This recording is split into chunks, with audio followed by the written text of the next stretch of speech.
Hello and welcome to a new season of Interpreting India. Geopolitical alignments, sustainable growth, healthcare financing, inclusive digital transformations, climate change, supply chain disruptions, urbanization, and several other critical global matters envelop the world as India holds the G20 presidency. We at Carnegie India continue to bring voices from India and around the world to examine the role of technology, the economy, and international security in shaping India's future. On October 2nd this year, the state government of Bihar released findings of the caste census conducted in the state. Demands for caste census have been made by many people and parties over the years, but this was the first caste census done since 1931. In today's episode of Interpreting India, we're discussing the political and administrative aspects of the caste census and the politics of social justice in India. Joining us today to discuss this topic is Mr. D. Shyam Babu. Mr. Shyam Babu is a senior fellow at the Center for Policy Research in Delhi. His research interests include socioeconomic mobility among Dalits, liberalization and social justice, and the role of entrepreneurship in mobility. Before coming to CPR, Mr. Shyam Babu was a fellow at the Rajiv Gandhi Institute of Contemporary Studies in New Delhi. A former journalist, Mr. Shyam Babu has published widely on caste, identity, and other topics, including nuclear non-proliferation. His academic career began with a focus on national security and arms control, and he holds an MPhil in disarmament studies from the Jawaharlal Nehru University. Mr. Shyam Babu, welcome to Interpreting India. Thank you for inviting me. So the last publicly accessible nationwide caste census was conducted in 1931. Now this Bihar state caste census has been conducted and the findings have been put out.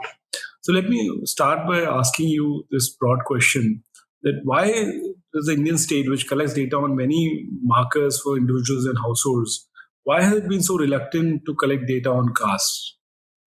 First thing we have to remember about this whole subject is it is a subjective matter.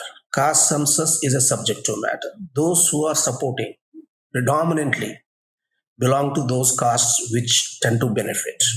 And those who are opposed to the very idea are the castes who might lose because now they are benefiting without that data. Even though the last time we counted caste-wise in this 1931 census, there have been demands ever since because India is a caste society. Caste is our primary identity.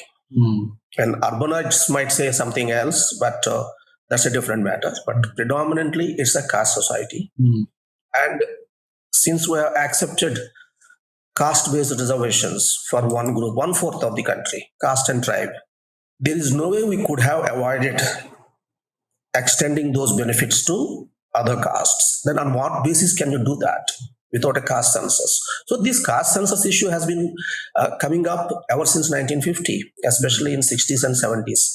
The basic question people ask is, how do we know what we are saying? How do you extend any benefit to any group without knowing whether that particular group is backward or forward? So I would say that even though I started saying that it's a subjective matter, but I would say that for any fair-minded observer would want to know, when you have very clearly identifiable markers for each group, what is wrong in counting them? Now, the way you started by saying it is that it's subjective, but it seems like it's also interest-driven, that my subjective interest is different from yours, and so some people who stand to gain from census are asking for it, and people who are opposed to it are opposed to the census. But in the last 73 odd years, different types of governments have come and gone, right? But different ideological inclinations. There was, of course, the Congress party dominance for many years.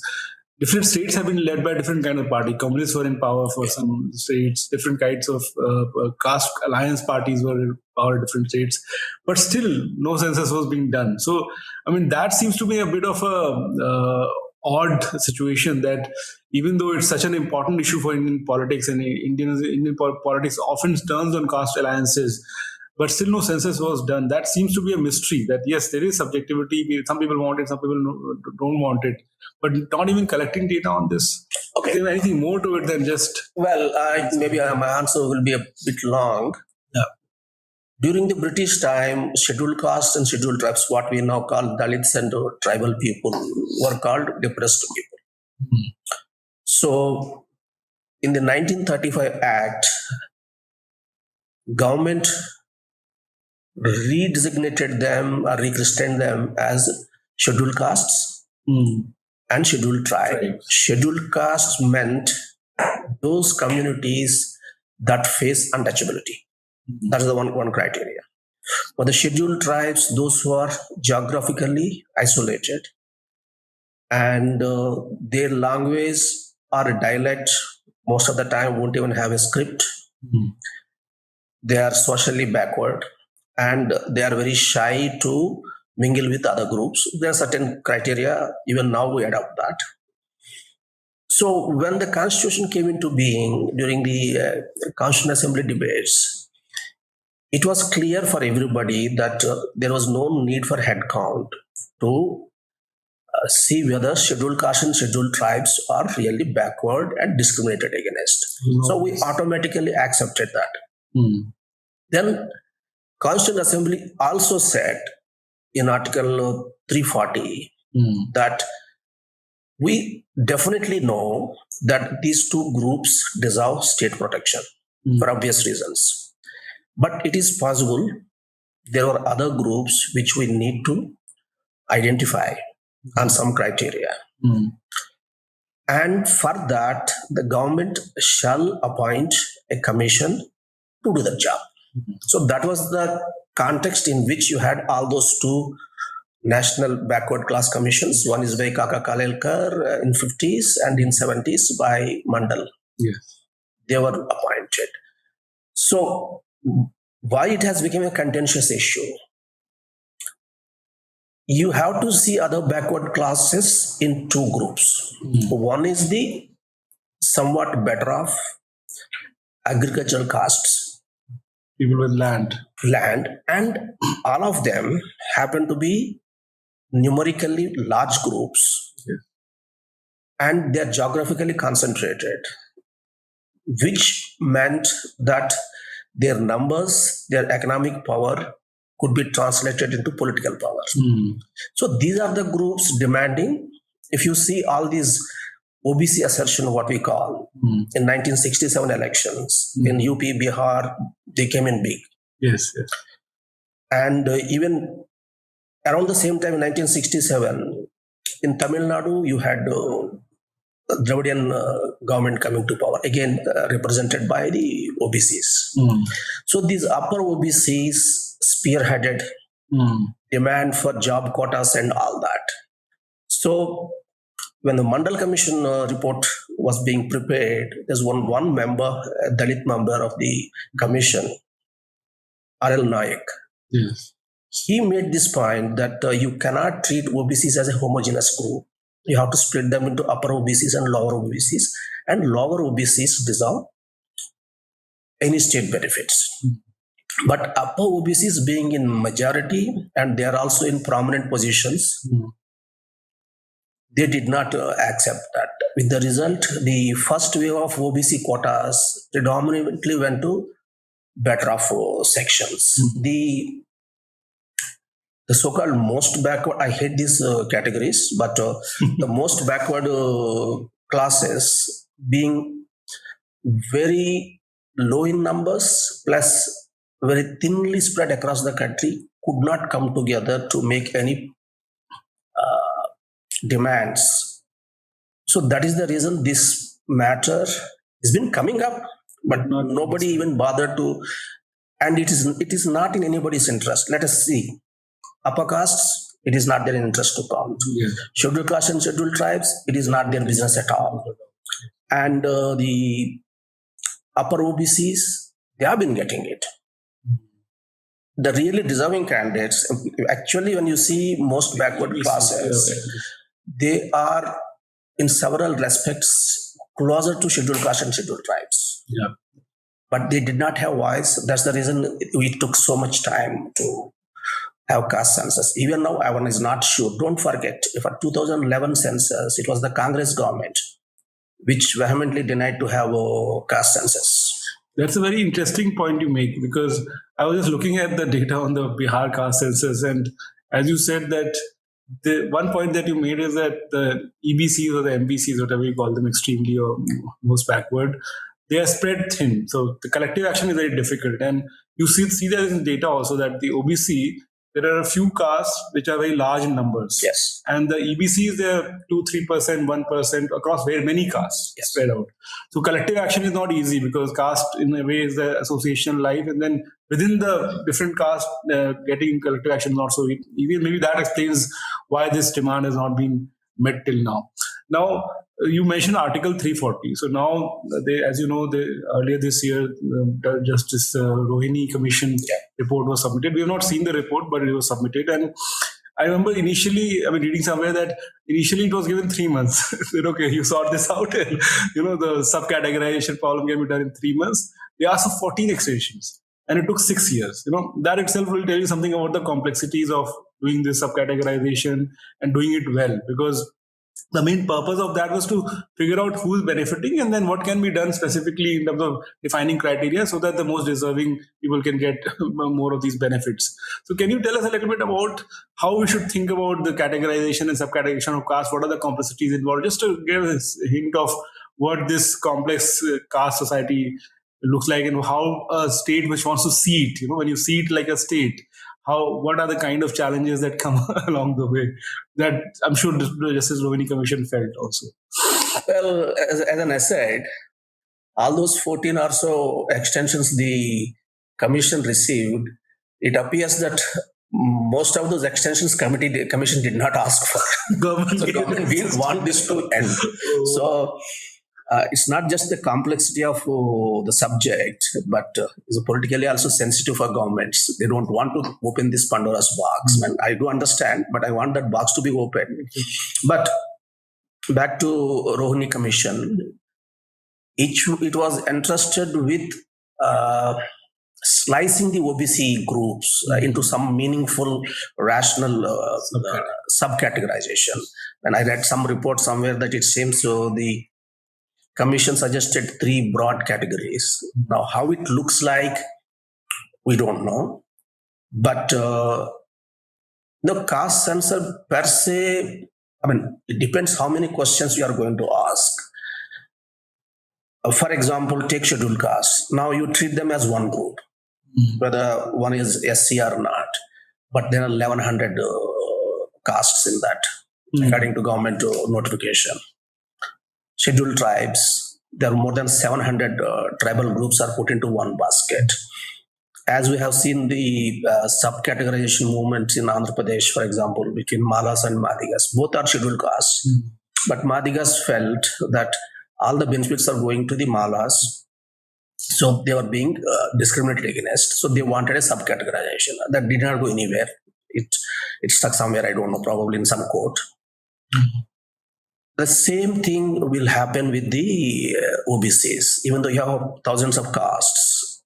Ultimately, an exercise like the Rohini Commission, we will have to rationalize these castes and put them in some proper baskets. For example, we talked about the landed upper OBCs. Lower OBCs are the most backwards, are the artisanal OBCs. See, there was a time population growth was not much. There was no movement of people from here and there. One blacksmith in a village or one barber, his family catering to the village needs, they somehow survived. Now with industrialization and with whatever reasons, the population explosion that started about maybe 6-7 decades ago. Now in one village, you end up having maybe 20-30 barbers. What do you do with them? And for them, education meant at one time doing their profession, their vocation, doing well. A carpenter, his education is how to do carpenting. Yes. He will excel in that job. He will start with his father and he will take over from him. He will improve. He will do according to that. For him, that is education. So you can't go to a carpenter and say you are uneducated. Now with this modernization and so many people with the culture of mass production, somewhere somebody produces for the entire country. Now, many of these artisanal communities lost their livelihood. Like in some northern states, you have these palanquin bearers, Yeah. Kahar community. Now, where are the palanquins now? No palanquins. And there was no social movements in these castes. With the result, they neglected proper education. Now, how are you going to categorize all these desperately different and sometimes feuding communities into meaningful boxes? I don't want to solve the 100% of the problem, but through some rational and good faith exercise, we can go forward. Now, on going forward, so when we collect data, there's some purpose, right? Like census also has some purpose. So for the moment, we can set aside, we can come back to this issue of political purpose of census and how it can help mobilize and for different purposes and counter mobilize. But from an administrative state point of view, so when I look at it from my public finance hat, I look at the large expenditure schemes. And almost all of them are either universal or needs based. So they actually don't. So if you look at the largest food subsidy scheme, look at Narega, those which are the big ticket schemes, in terms of an amount that is outflowing. There's no, hardly any social identity that goes directly into who gets benefit. There is, of course, income related criteria. There will be some criteria which is both like what kind of house you live in, those kind of criteria, more needs based. So we've built a welfare state which there are smaller schemes. So there are, for example, schemes for students who can get scholarships. Those kind of schemes which are meant for some kind of social identities. They're for minorities, for SCs, for STs and all. We have that. We also have reservation. Obviously, that is obviously based on social identity. But for the welfare state, there is not much of a targeting based on caste. And what are the different purposes for which caste census data could be used? What are the ways in which not just what is being done right now, but what could be the potential uses for it can be put? So, it's an excellent question. Caste census per se will not be able to answer all these complex questions. Probably it will give you numbers. Now, there was an exercise by the Anthropological Survey of India in 80s. It's a huge project called Peoples of India Project. They produced statewide volumes.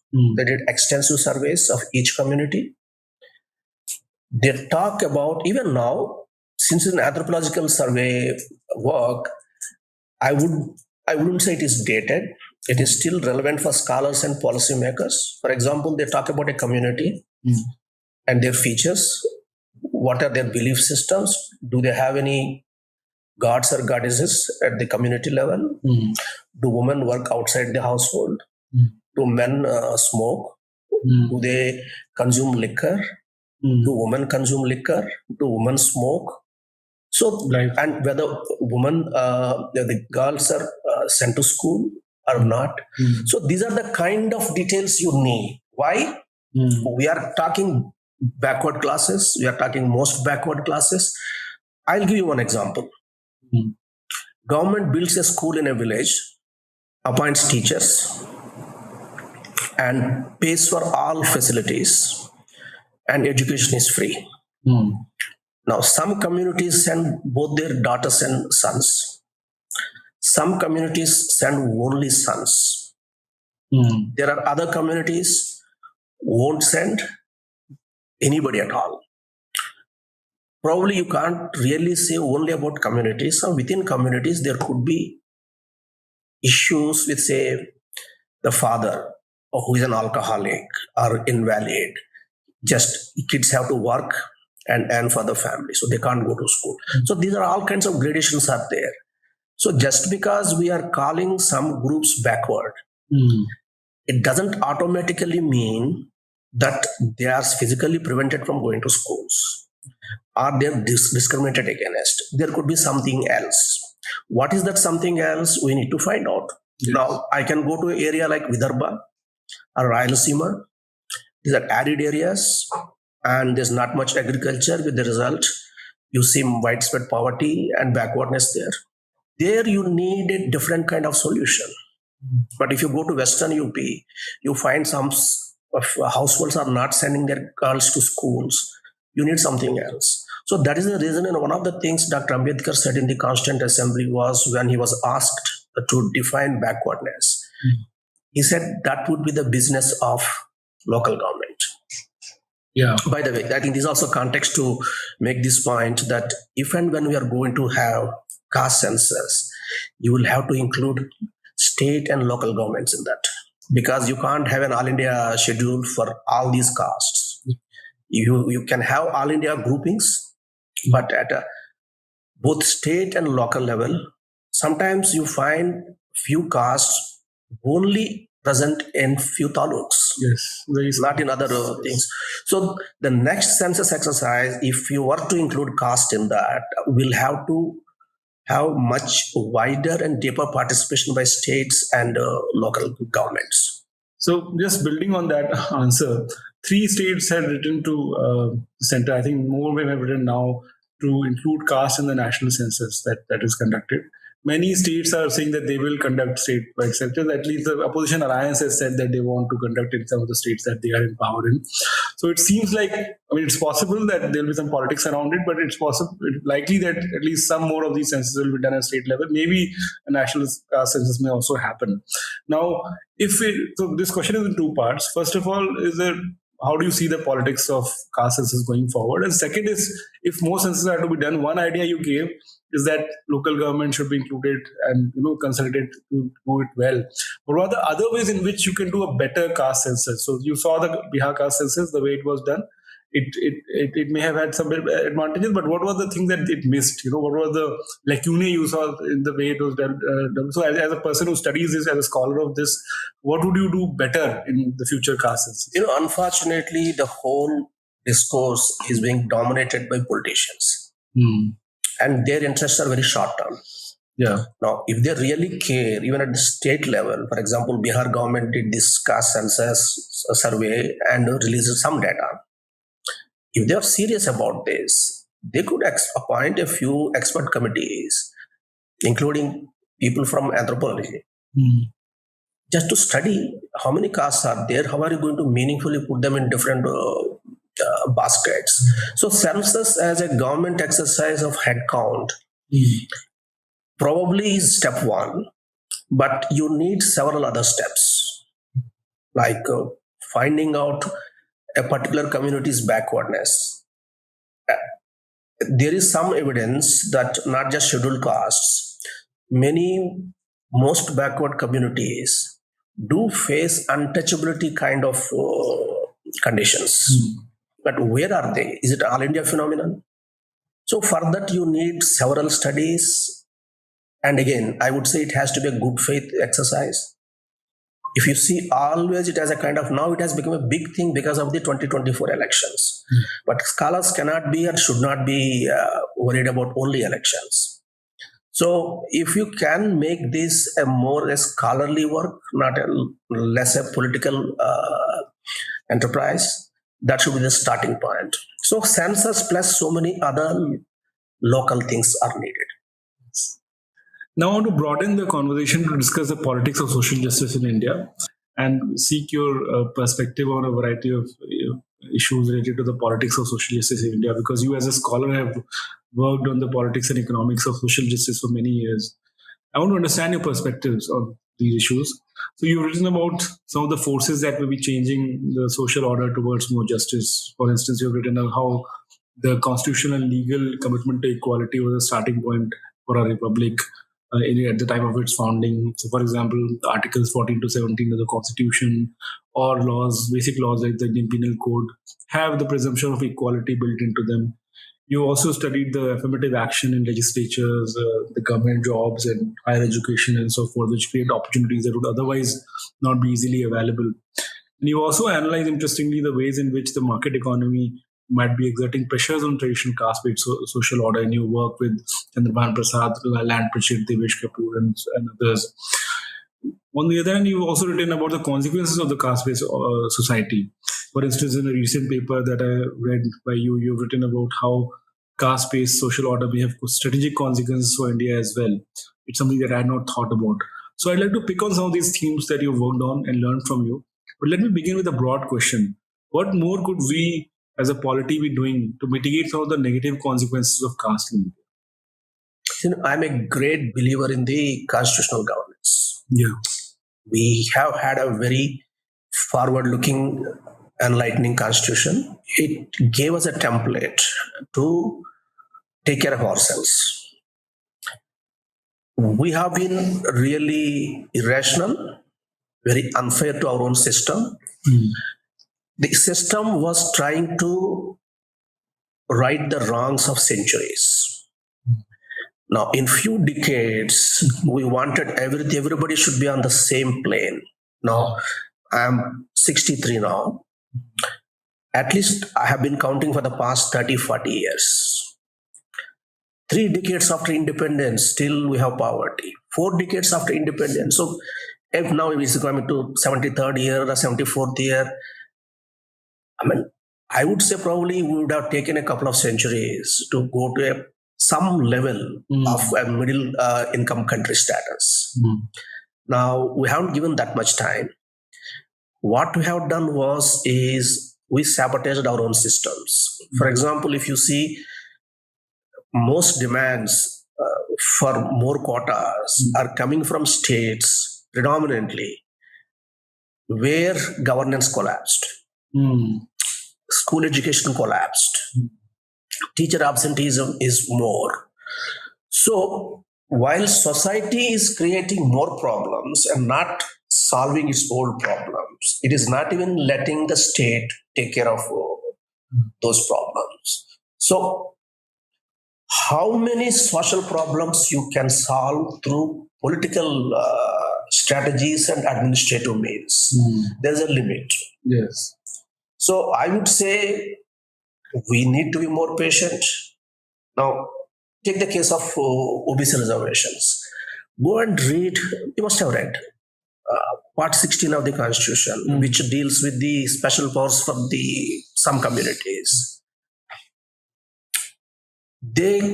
Constitution makers, they clearly said SC, STs needed representation because without a constitutional guarantee, they would not get it. They would not get it. Then they said there could be other backward class groups because, as I said, no, John Locke's all those reasons for inequality. It's not necessarily always a discrimination. Yes. Maybe I was born in a wrong region. I was born in Coastal Andhra, but instead of Coastal Andhra, had I been born in Rayalaseema, it would have been different. It's not particular caste in a different caste. So these are the kind of several reasons why people are not equal. Now, from there, what the Constitution proceeded to say is, you need to have some kind of a level playing field. You need to bring the guy who is very down to some level. But further quotas is not the solution. What they primarily proposed for the OBCs is spend more resources in terms of, say, giving scholarships, or in poorer regions where there is no school, construct a school. Maybe it's kind of some employment generation scheme or whatever. They had all these things in their own minds. But what we did, we reduced everything to quotas. That's why we are in the current mess. And recently I quoted somewhere, it's not about reality. We both can go to a field, go to a particular state and collect all the data and do all the surveys and produce a scholarly tome. People won't read it. Now, people's perceptions are more important than the reality. Now, OBCs are convinced, both upper and lower OBCs, the kind of middle class that reservations created among scheduled castes and scheduled tribes, they could not do it because they did not have reservations. I beg to disagree. That's not the reason, because there's a social backwardness. Both agriculture communities and artisanal communities don't put stress on education. That's the main problem. You need to solve that problem. Instead of that, now they are asking quotas. But I can actually retract that and also say, among scheduled castes and scheduled tribes, there is no problem of education. They equally send their both sons and daughters to schools. Maybe it triggered among them because of the quotas, I don't know. But this is a complex area. we have to be reasonable to ourselves, which we are not. Unfortunately, that's a main thing. And everything is linked to politics and elections. Unfortunately, yes. Yeah, I mean, if I can say, like, the state has done quite a bit of it. Oh, yes. It's not like uh, it's certainly not a reflection of an unequal society. It's built on much more enlightened ideas, in that sense. But I think on one part of it that you mentioned about, say, education. Now, we discussed earlier the welfare schemes, which are built more on universality or needs based. Now, public systems. So we have pretty much a nationwide education systems, which are obviously start from preschool, Anganwadi, to then primary school, secondary, and higher secondary, and goes to universities, colleges, which are also, most of them actually are government funded or government run directly. And then, of course, we've got hospitals and different health system, which is also, we have a public health system. Now, in many ways, if you run these well, right, and if you have a well functioning education or health system which gives equal access to everybody, then you would at least create some opportunities for people who are otherwise, from social conditions, are not really conducive to be able to grow.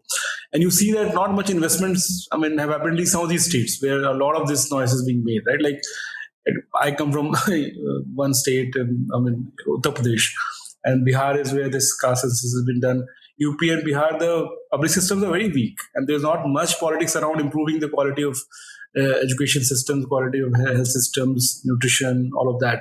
In fact, there's quite a bit of leakage and corruption that goes on in that system, as studies have shown also.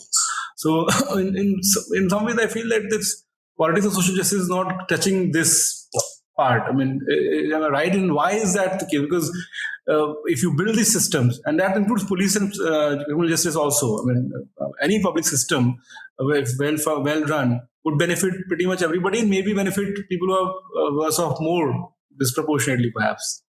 I completely agree with your point, but I can't say why is that so. For example, social justice parties showed a lot of promise. They dominated politics of both UP, Bihar, almost 3 decades. And you can't even count one good scheme or a good policy which they introduced, which other states emulated.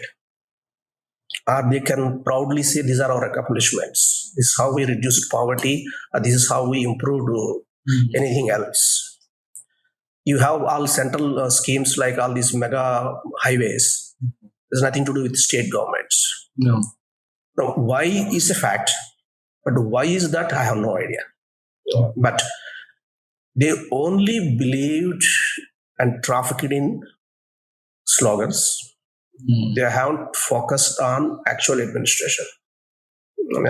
I was on record saying that, but that's a sad reality. Now, the same politicians, same parties are talking about caste census.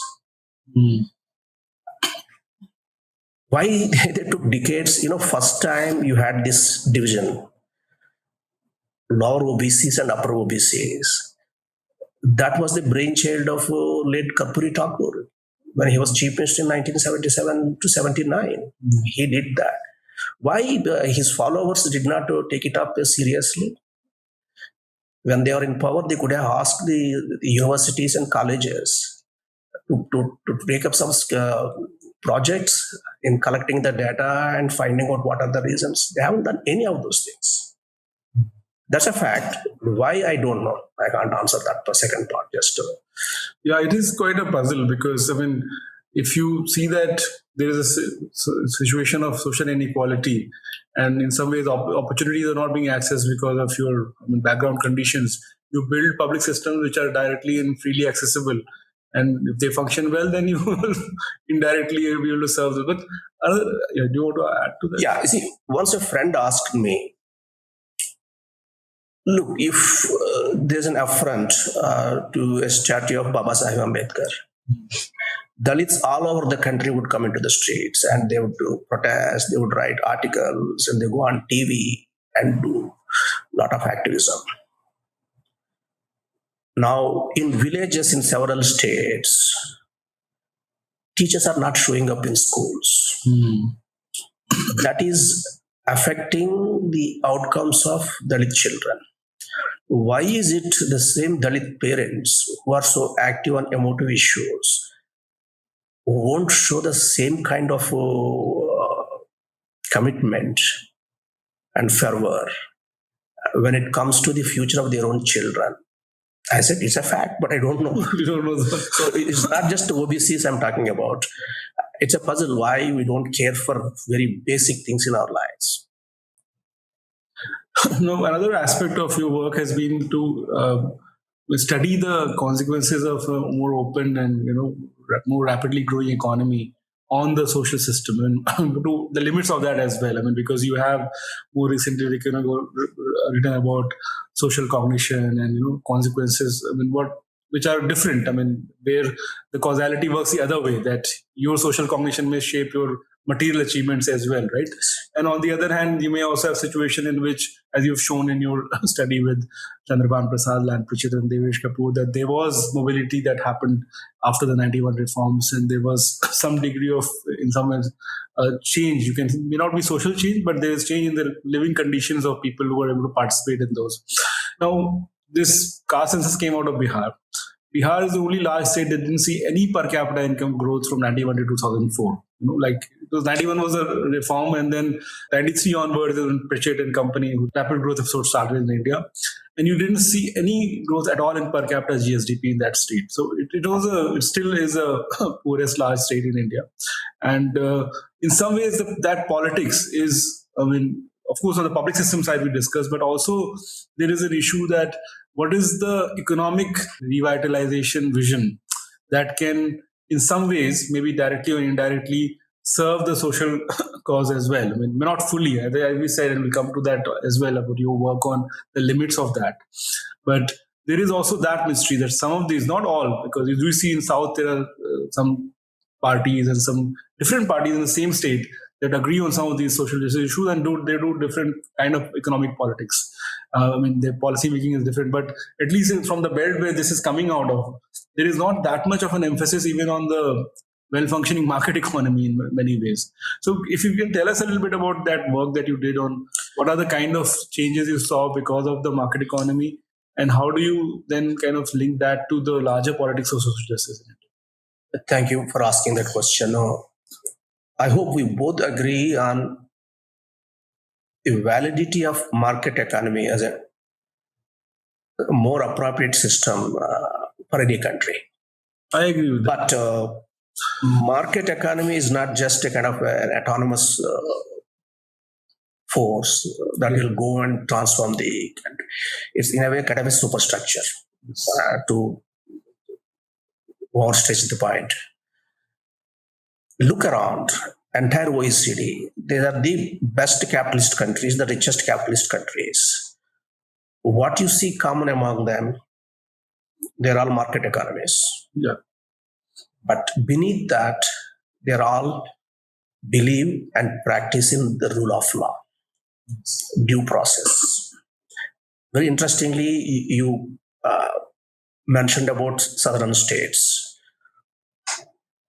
In relative terms, not in absolute terms, rule of law and due process is much more practiced in southern and western states than the rest of India.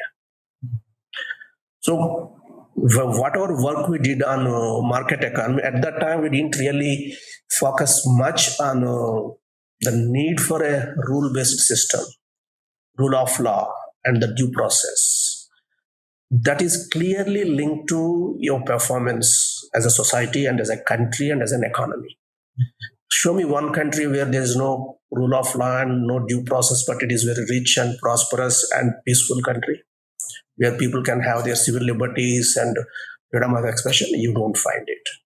Now, this link is not really mentioned because most Western countries, they take it for granted. They don't even bother about asking because they never experienced it in the past 200 years. They always maintained some kind of due process. Now, when we talk about market economies in non-Western societies, we somehow think it's all about your exchange rates and convertibility and removing trade barriers and rationalizing taxes, they are all very important. They are only technical stuff. The real is, without even talking about market economy, if you have a due process and rule-based governance, you'll improve. Yeah. A country like India, I think instead of talking about market economy, we should be talking more and more about the rule of law. Yeah, that is the invisible infrastructure. Yes. Basic property rights, rule of Yes. law, which basically then give you confidence that if you invest and create some business, then you will be able to keep the returns of that part. For example, I have a problem with my landlord or my employer, my employee. Yeah. I should have a clear path that doesn't take centuries. I can go to a police or I can go to a court.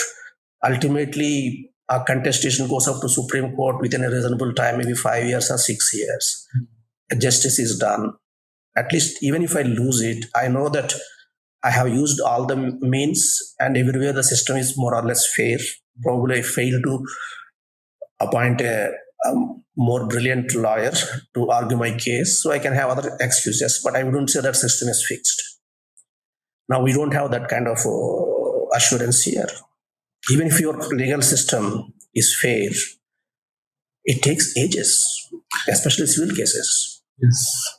I mean, if you get accused of something and in 40, you most likely you're going to die before the case is settled. It's a really big problem. And I mean, basic contract enforcement, enforcement of the law, all of that takes much longer than it should take in any civilized country. We can anywhere in Carnegie, India, or CPR, anywhere, we can take a simple survey with available data like National Crime Records Bureau data and other data and see where you have rule of law in a somewhat better position.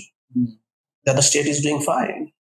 Where rule of law is not a priority for the system, the state is suffering. It's not rich and poor, everybody is suffering. Now, in terms of linking this to the social justice politics that is now taking shape, I don't know how you see it. So I want to understand from your perspective. I mean, are these issues finding some kind of currency in that politics? Are people articulating these kind of issues as well and part of this? This part of the discourse is easily, you can't have rational arguments in public discourse. You can't convince many people. You have to bank on emotions. You have to lead and play with people's emotions. So this kind of caste census would do that. What to the extent, I don't know. Because it's the second time. You first time it was new for everybody and everybody was on the bandwagon. Because nobody knew who would be excluded and who would be included. Now, it's for the most backwards. The people who are demanding, as we mentioned in the beginning, are the upper OBCs. If the real numbers come out, it would be clear that upper OBCs have gained much more than the lower OBCs. So that would really bolster the case of the lower OBCs. So the people who are in power now in some of these states demanding caste census, really it won't go in their favor. So what is their game plan once it is done or not done? Or is it only designed for 2024 elections? I don't know.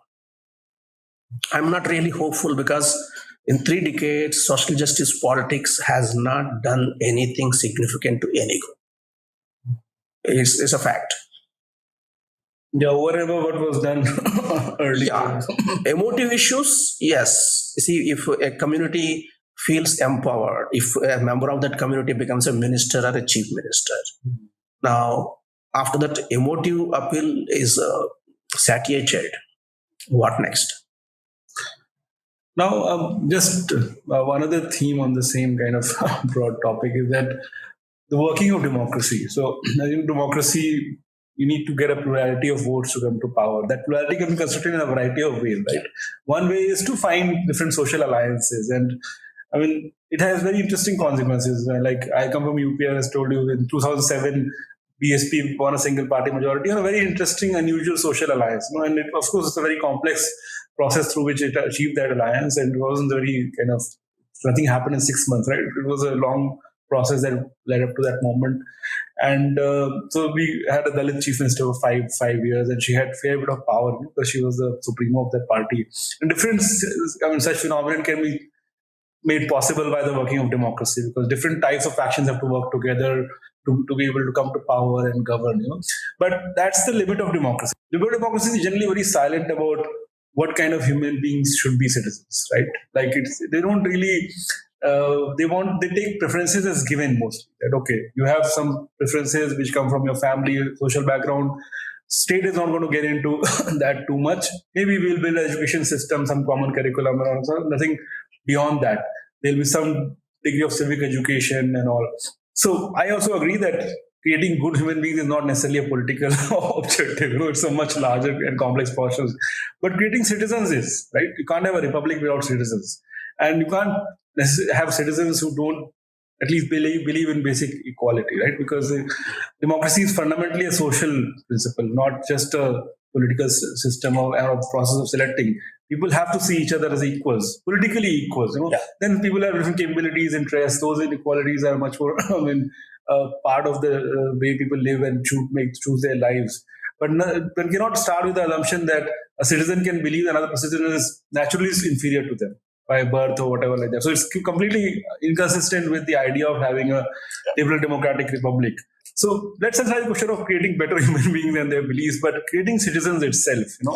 So as I briefly mentioned, that we do have some civic education and those kind of things, but what do you think of how well we are doing on that? Because there seems to be, at least from my perspective, what I see it that there's some change, there is some degree of weakening of identities. More identities are taking place, more forms of associations are coming together. We will become professionals, they work in companies, their identities change and become mingled.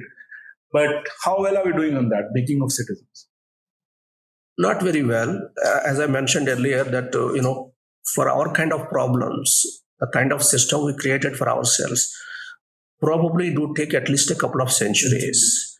So some of these questions we are asking prematurely, but the main point by way of answering your question is, what is a community?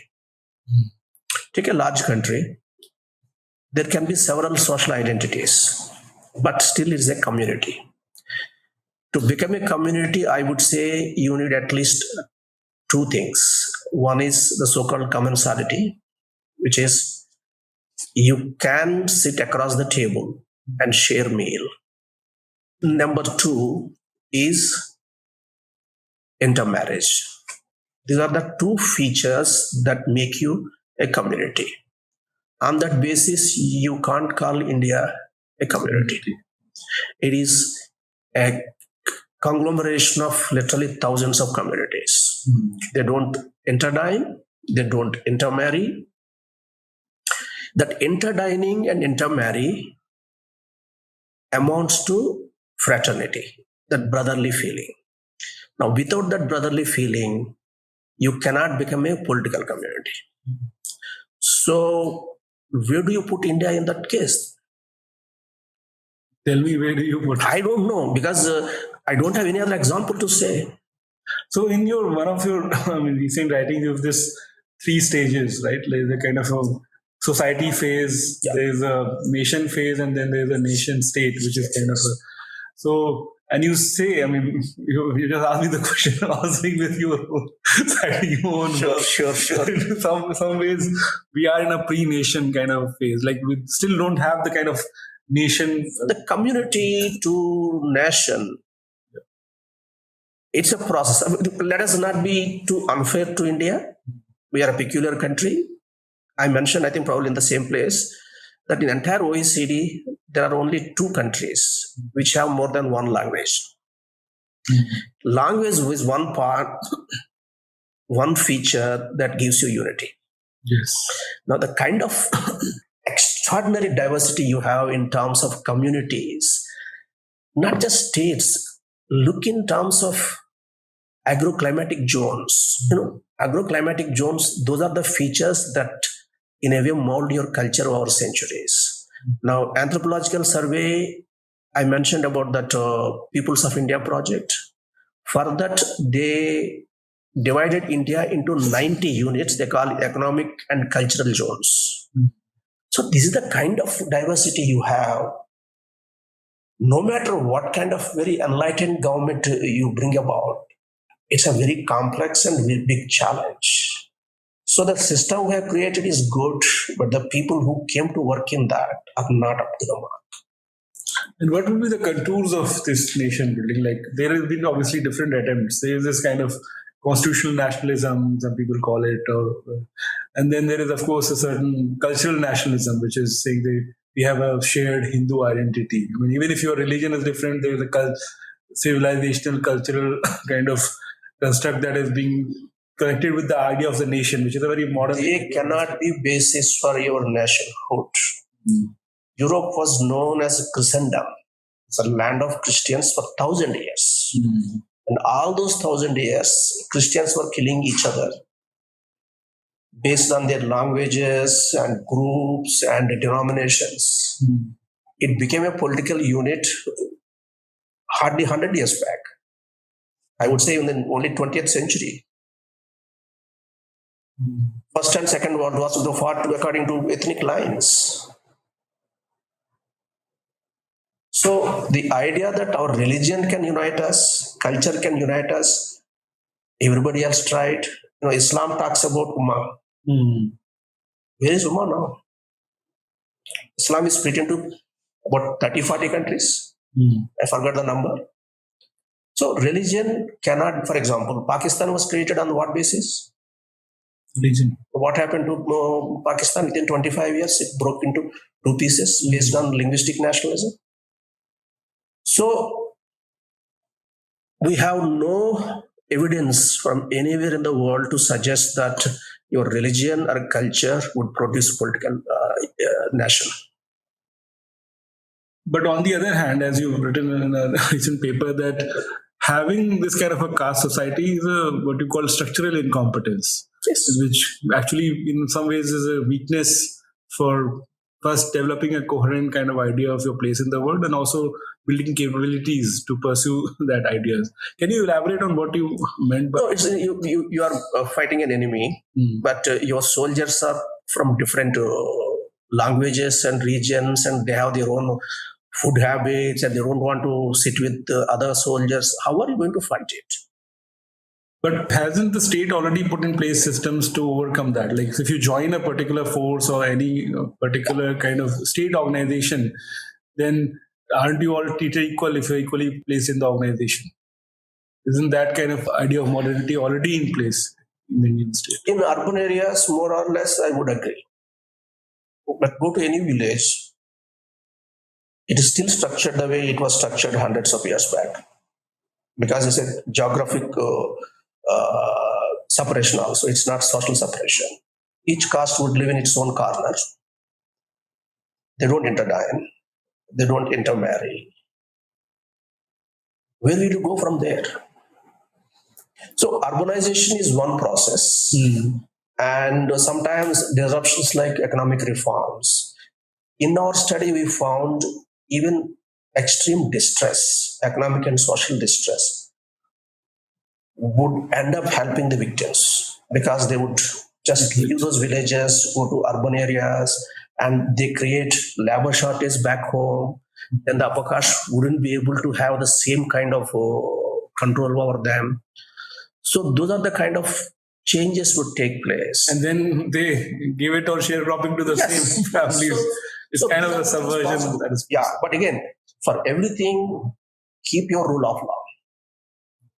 Keep the constitutional morality. Teach children that much more. Now, let me ask you kind of a contrarian question on this, that India did see a very rapid growth for almost a quarter century, right, from early 90s onwards. And before that, when we were not growing rapidly, people said our culture is a big impediment to economic growth. And some people use pejoratives like Hindu rate of growth and all of that. It was a pejorative, very clearly pejorative. And but then we surprised the world, became the second fastest growing large economy in the world and fastest growing democracy in the world for almost a quarter century.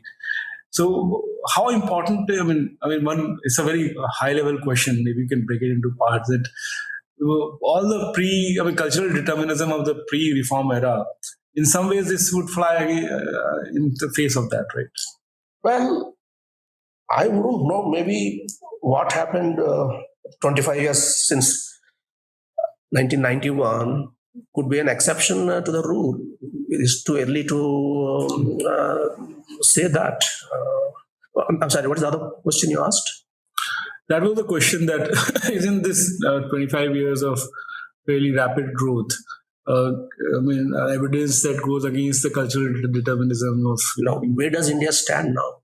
Only India is still a lower middle income country, still has a long way. Not just that.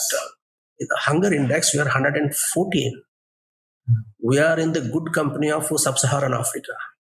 Yeah, we are Most not of our South Asian neighbors who are lagging far behind us are doing better than us. Which is to say that we can blame ourselves, or we can take the big picture. The kind of problems we have, probably the time frame we are looking at is too narrow. We need to wait. But it's good to ask the question ourselves, are we going forward or backward? I feel in some respects we are going backward. It is again, it's not even. There are communities that are going forward. There are regions that are going forward. There are regions that are going backward. So to have a kind of system where we will be able to address all these different segments, there are states where you don't need Narega, but still you have them there. So these are the kind of administrative and political lapses we committed over the decades. Is a bigger problem. We are sufficiently well equipped. We have fertile land. We can feed not just 1.4, maybe 2 billion population also we can feed. We have natural resources. We have young population. So the problems we are facing, I wouldn't really say they are insurmountable.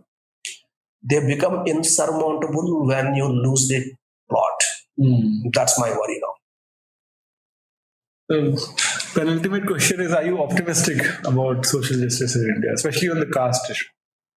Because you did say on the course of the conversation that we've made quite a bit of progress. The state has done many things. There has been change, but there's also, you said that there have been some steps backward, as you just said. But overall, what is your state has done tremendously well to help the poor and backward and marginalized groups. But the social justice project has not done anything. So I am not hopeful about that political project. Politics of social justice. The very Constitution of India itself is a social justice project that delivered. The idea that you have to have some lower caste come to power only on the basis of caste and take care of themselves and uplift everybody, it failed. So I have no faith in that project. Final question, if you can recommend a book for our readers.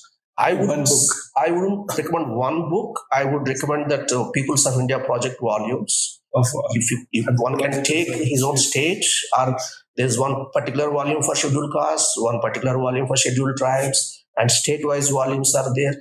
Anybody interested in these matters must, even though they are a bit dated in terms of published the last 20, 25 years ago, but there's a treasure trove to understand the complexity. That's where one should start. Thank you. Thank you, Mr. Shyam, Babu, for joining us. Thank you very much for inviting me. I enjoyed the conversation. Thank you so much.